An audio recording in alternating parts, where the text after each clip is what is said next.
Hi, Malik and Sarah. Okay, so you both had sort of polar opposite um, ideas. Malik, I thought, so this is Sarah's.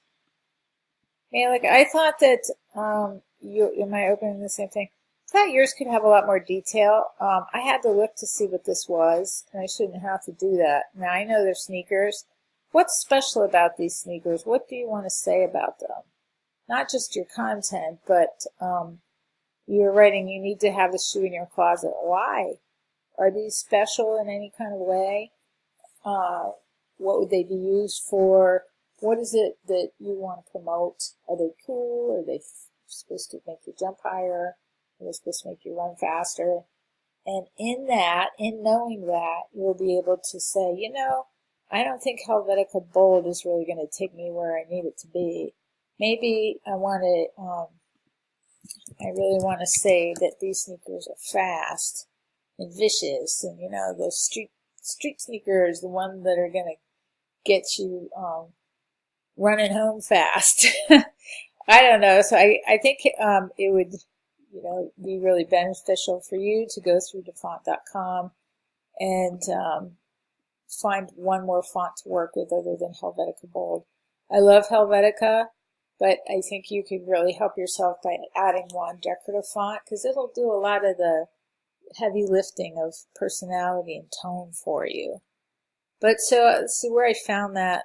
Handwritten is kind of just sort of pretty and garden party-ish. Maybe for you, a brush is a little more aggressive. All these fonts are free if you've never used them before.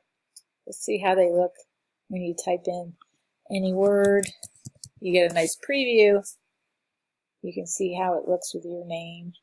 Cool. So that's the same one I found before. So do that and then really think about how you want to present this video.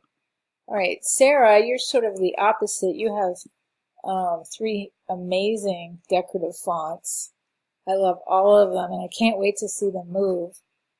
But what you're lacking is your Helvetica. So in that, I mean a simple sans serif for all this body copy. So any of these on their own are going to be hard to read. So you need a contrast of something very simple, easy to take in, that will work with these fonts. Also, you don't want to do the whole thing in like one crazy like extra blur font, because then you wouldn't have emphasis. When there's too much emphasis, there's no emphasis. So think about a very simple sans serif to pair with these. Maybe this. Let's use some fish. So you can see what might work with any one of these. Maybe something that's a little wider, a little less uptight. I could go through this for an hour, and I'm sure you want to, and you can't wait. So you two opposite ends of the spectrum, but same message. Think about contrast, drama, emphasis. It's a little different with print. Print you want to be very consistent and simple and tidy. And then animation you want to bring the drama. But in order to do that, you need the contrast. Okay, let me know if you have any questions.